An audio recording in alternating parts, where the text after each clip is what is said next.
Là, il s'est mis là. Quand j'ai commencé à regarder ce que c'était que la biologie de synthèse, on m'a parlé aussi beaucoup d'open source, comme oui, quoi... tout à fait. Alors, je vous en ai pas entendu parler. Alors, l'open source. Jean-Loup est un défenseur de l'open source. En tant qu'informaticien, l'open source... Mais vous ne l'êtes pas nécessairement. Mais bon, étant dans le monde académique, open source, ça vient des logiciels qu'on distribue. Et là, l'idée, c'était, si on fait une base de données encore de biobriques, eh bien, pourquoi ne pas les distribuer gratuitement, et c'est en fait ce qui se passe pour justement la donner à la communauté et pour que les choses avancent plus rapidement. C'est quand même ça qui est derrière. Et c'est l'état d'esprit, ou même ça va au-delà du MIT, c'est aussi l'état d'esprit du gouvernement américain, du DOE, du département de l'énergie, qui avait demandé que tous les projets qui s'appelaient Genome to Life, donc le génome après la vie, soient open source. Donc voilà, donc ces biobriques, on peut les commander, c'est gratuit, on les envoie même gratuitement. Donc on en vient à la biologie de garage, on peut, paraît-il, alors après quand on est allé filmer aux États-Unis justement pour le documentaire, c'est très drôle, il y a des gens dans leur garage qui ont des espèces de synthétiseurs d'occasion qu'ils ont rachetés sur eBay au MIT ou que sais-je. Oui, vous les avez, vous les avez en image, c'est extraordinaire. Synthétiseurs d'occasion rachetés sur eBay au MIT, etc. Ils ont tous leurs acides nucléiques, ils ont toute la batterie, on va dire, d'éléments de base pour le faire, leurs ordinateurs, ils programment. Et leur idée, c'est qu'un jour, ils vont réussir à programmer, comme on programme un logiciel, et que va sortir des synthétiseurs un DNA printer.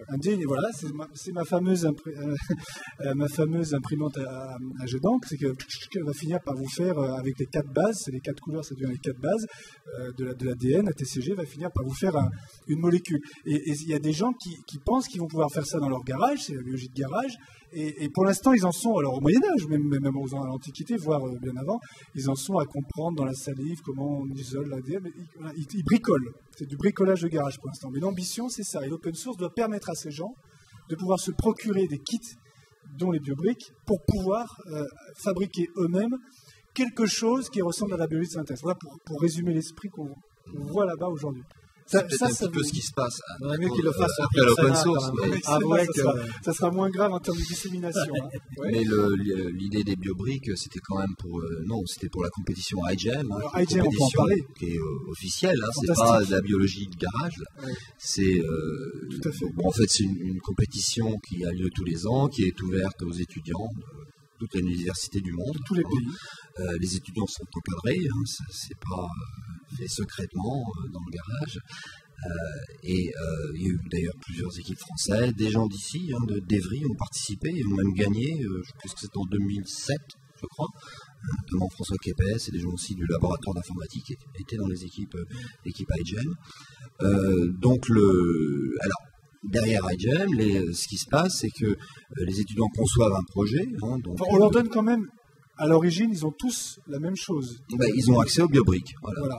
Donc ils ont accès aux biobriques, ils peuvent donc les commander et leur en donner aussi en retour. D'accord. Donc, l'état d'esprit d'IGEM, c'est justement d'essayer de récupérer des biobriques qui avaient été faites l'année précédente, l'année suivante. Et ce faisant, par exemple, des étudiants avaient fait de l'université d'Édimbourg, je crois, un détecteur d'arsenic. Donc ils avaient un système qui était capable de détecter l'arsenic et changer le pH de l'eau s'il y avait une présence d'arsenic. D'autres étudiants ont fait un système qui était capable de construire des bulles.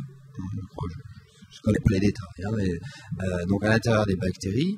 Et cette année, il y a des étudiants, c'est Randy Redberg qui nous raconte l'histoire, il y a des étudiants qui ont pris ces 2 biobriques, la biobrique qui fabriquait les bulles, la biobrique qui détectait l'arsenic, et ils ont fait un système où maintenant, si on met la bactérie dans l'eau qui contient l'arsenic, elle va flotter à la surface. Voilà, donc ça, c'est une sorte de composition. C'est un petit peu l'idée. Voilà, on a vu aussi des étudiants fabriquer des bactéries clignotantes.